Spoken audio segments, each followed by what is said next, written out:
अगर आप एनटीपीसी की तैयारी कर रहे हैं तो यह जीके एनालिसिस वीडियो आपके लिए बहुत ही ज़रूरी है, क्योंकि आज हम टेक्स्ट बुक के सबसे इम्पॉर्टेंट क्वेश्चन का पूरा एनालिसिस करने वाले हैं। तो आज का पहला क्वेश्चन दिया है कि मिट्टी के बर्तनों पर चित्रित रंगीन चित्रकला खुर्जा किस राज्य से संबंधित है। तो खुर्जा जो है यह उत्तर प्रदेश राज्य से संबंधित है। इसका विकल्प नंबर 2 राइट आंसर हो जाएगा। और इसमें जो इम्पॉर्टेंट पॉइंट दिया हुआ है यह है कि खुर्जा जो है यह भारत के उत्तर प्रदेश राज्य के बुलंदशहर जिले में एक कस्बा है। और खुर्जा अपने चीनी मिट्टी के बर्तनों के लिए प्रसिद्ध है, जिन्हें अक्सर खुर्जा पाटरी के रूप में जाना जाता है। और इस शहर को सिरेमिक वस्तुओं के बड़े पैमाने पर उत्पादन के कारण सिरेमिक सिटी उपनाम मिला है। और खुर्जा मिट्टी के बर्तन अपनी विशिष्ट रंग, चित्रकारी और मिट्टी के बर्तनों पर जटिल डिजाइन के लिए जाने जाते हैं। और खुर्जा के मिट्टी के बर्तनों को उनके टिकाऊपन और सौंदर्यात्मक आकर्षण के लिए सराहा जाता है, जिसे वे घरेलू और अंतर्राष्ट्रीय स्तर पर लोकप्रिय हो गए हैं। इसके अलावा अगला क्वेश्चन दिया हुआ है कि 2 नंबर क्वेश्चन कि प्रथम वित्त आयोग की स्थापना कब हुई थी। तो प्रथम वित्त आयोग की स्थापना जो है यह 1951 में हुई थी। इसका विकल्प नंबर 2 राइट आंसर हो जाएगा। इसमें जो इम्पोर्टेंट पॉइंट दिया हुआ है कि भारत का प्रथम वित्त आयोग 1951 में स्थापित किया गया था और यह भारतीय संविधान के अनुच्छेद 280 के तहत गठित किया गया था।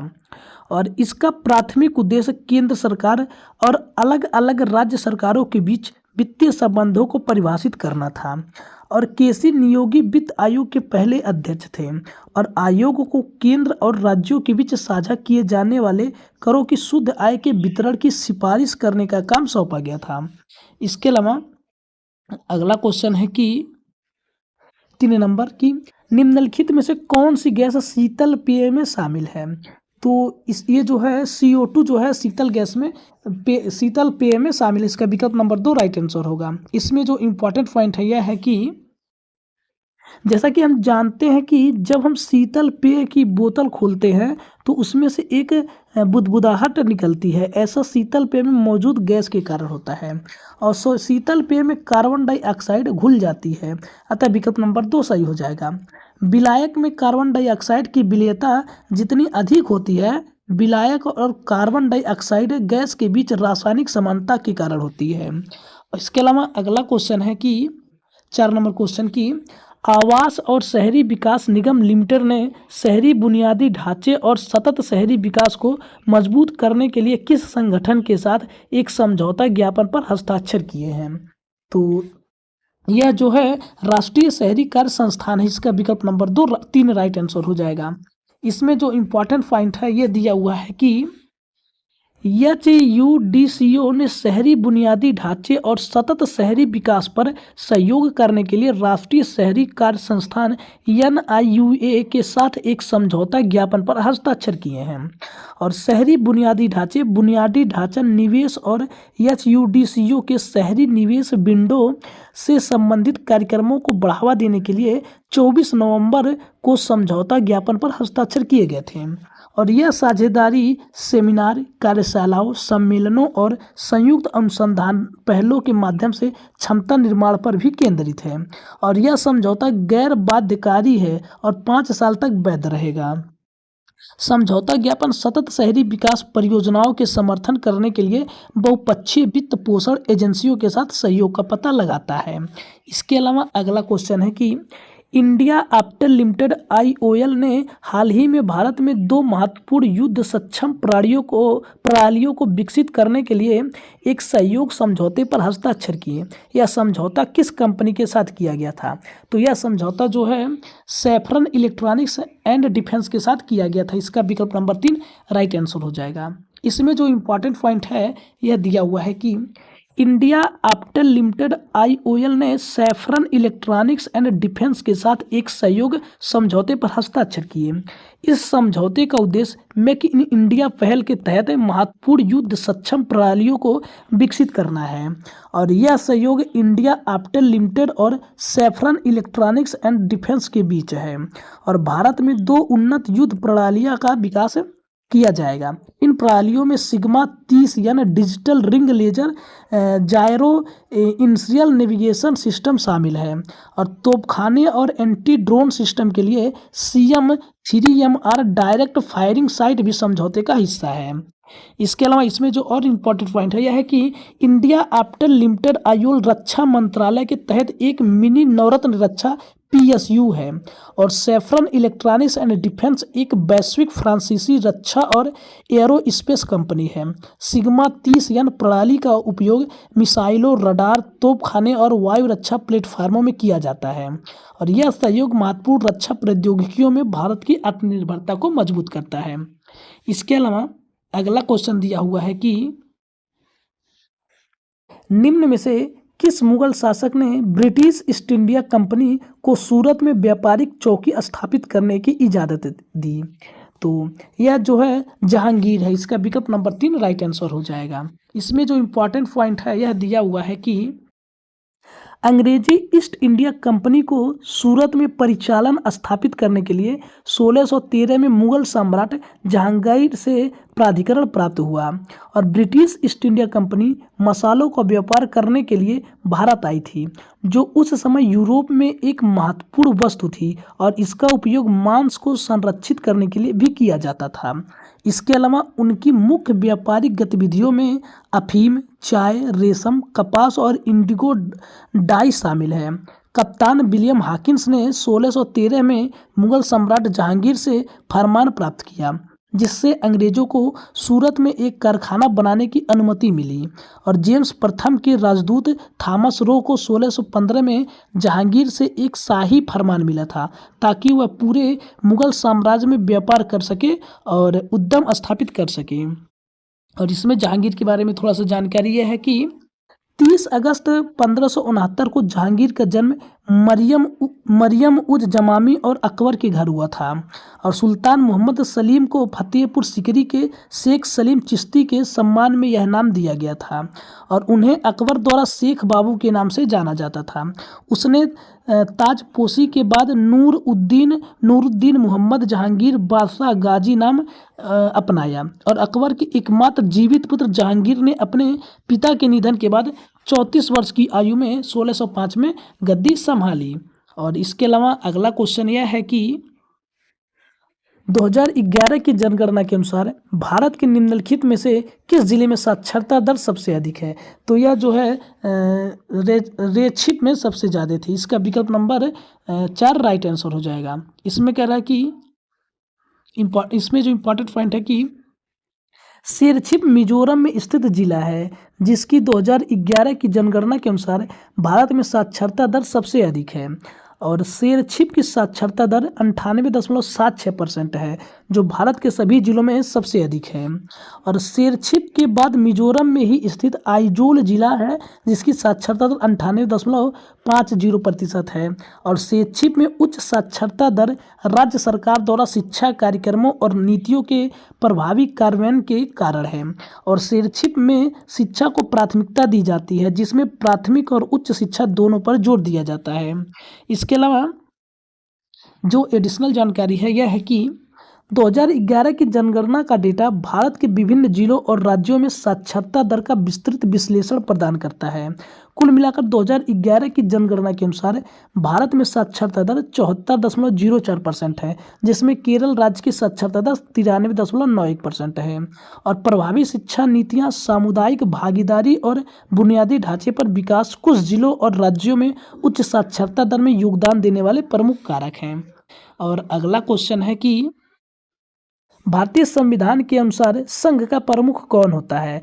तो संघ का प्रमुख जो होता है वो है भारत के राष्ट्रपति होते हैं। इसका विकल्प नंबर 1 राइट आंसर हो जाएगा। इसमें जो इम्पोर्टेंट पॉइंट है यह दिया हुआ है कि हमारे संविधान के अनुसार भारत का राष्ट्रपति संघ का प्रमुख होता है और वह देश के मुख्य कार्यकारी हैं।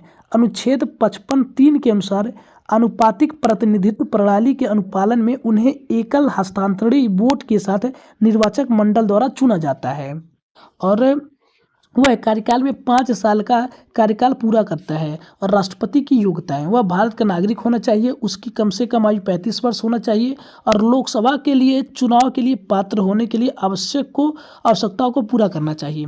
राष्ट्रीय सरकार, राज्य सरकार या किसी अन्य सार्वजनिक निकाय में लाभ के किसी भी पद पर नहीं होना चाहिए।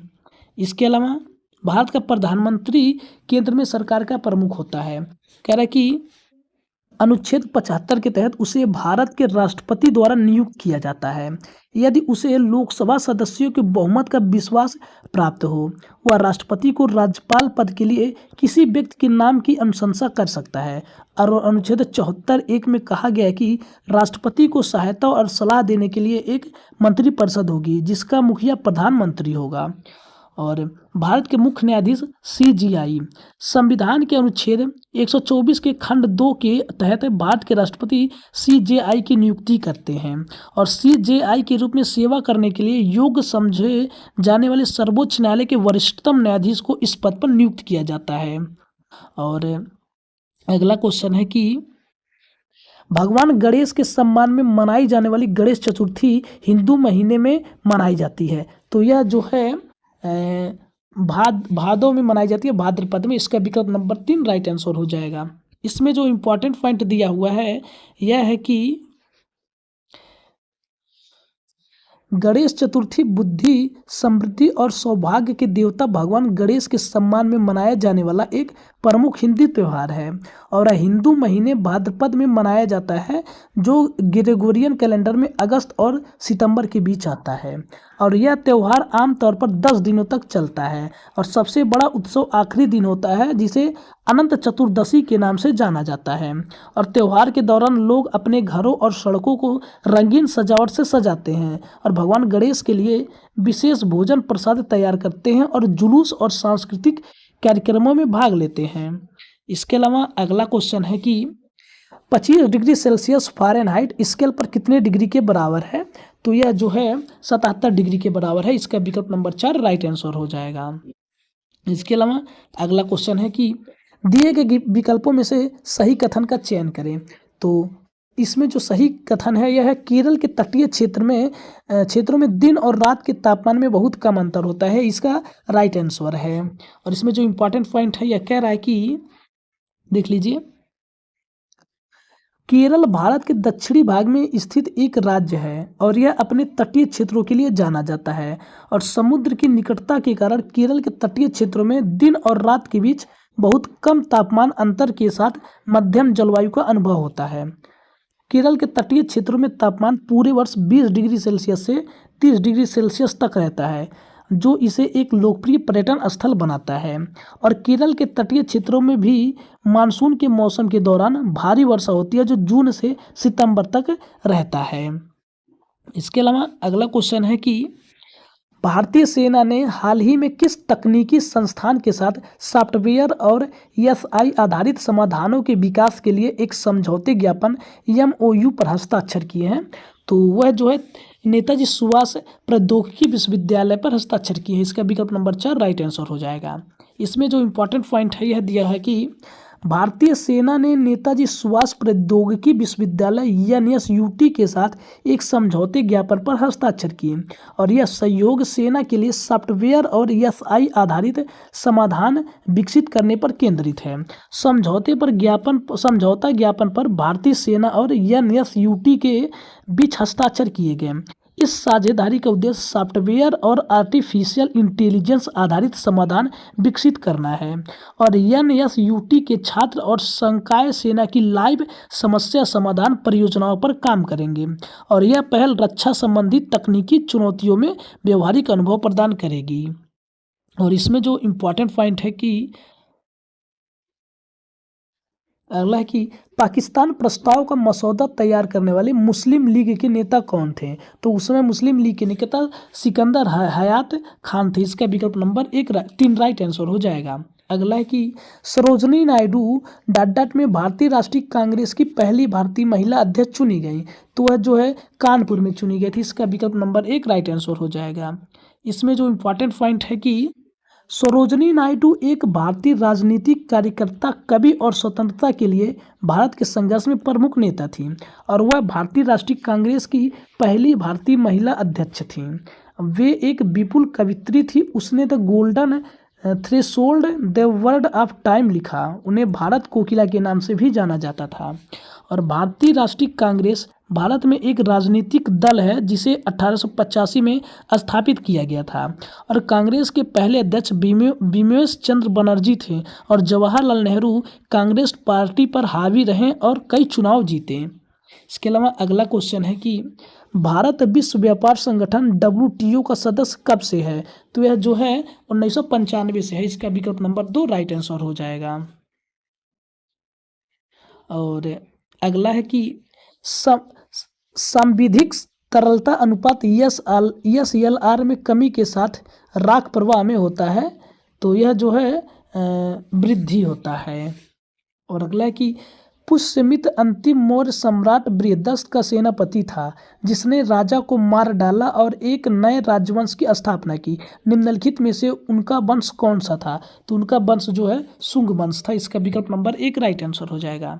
इसमें जो इम्पोर्टेंट पॉइंट है यह है कि बृहदस्त के सेनापति पुष्यमित्र ने अंतिम मौर्य सम्राट की हत्या के बाद शुंग वंश की स्थापना की और शुंग वंश ने लगभग 185 ईसा पूर्व से 73 ईसा पूर्व तक उत्तर भारत पर शासन किया। और पुष्यमित्र के बारे में कहा जाता है कि वह एक ब्राह्मण और ब्राह्मणवाद का अनुयायी था जिसने मौर्य वंश को समाप्त करने में उसकी भूमिका निभाई होगी, जो बौद्ध धर्म से जुड़ा था। और कर्ण वंश एक अल्पकालिक राजवंश था जिसने लगभग 73 ईसा पूर्व से 28 ईसा पूर्व तक प्राचीन भारत के मगध क्षेत्र पर शासन किया था। और अगला है कि भारत की 2011 की जनगणना में निम्नलिखित में से किस राज्य की जनसंख्या 10 करोड़ से अधिक दर्ज की गई थी? तो यह जो है बिहार राज्य की गई थी। इसका विकल्प नंबर 3 राइट आंसर होगा। अगला क्वेश्चन है कि भारत की संविधान सभा और उसकी समितियों में महिलाओं के संबंध में निम्नलिखित कथनों पर विचार करें। पहला कथन है कि सरोजिनी नायडू संविधान सभा की प्रारूप समिति की एकमात्र महिला सदस्य थी। दूसरा कथन है कि राजकुमारी अमृत कौर संविधान सभा के सत्र की अध्यक्षता करने वाली पहली महिला थी। और इसमें जो है तीसरा कथन है कि मौलिक अधिकारों, अल्पसंख्यकों और आदिवासी एवं बहिष्कृत क्षेत्रों पर सलाहकार समिति में कम से कम एक महिला सदस्य थी। उपर्युक्त में से कितने कथन सही हैं? तो इनमें जो है केवल 2 कथन सही है। इसका विकल्प नंबर 2 जो है राइट आंसर हो जाएगा। और अगला इसमें जो इम्पोर्टेंट पॉइंट है कि इसमें पहला कथन जो है यह गलत है। कह रहा है कि प्रारूप समिति की कोई महिला सदस्य नहीं थी जिसकी अध्यक्षता भीमराव अंबेडकर ने की थी, इसलिए यह कथन गलत है। और 7 सदस्यीय प्रारूप समिति में कोई महिला शामिल नहीं थी और सरोजिनी नायडू भी इसका हिस्सा नहीं थी। और विकल्प नंबर 2 और कथन नंबर 2 और कथन नंबर 3 सही है।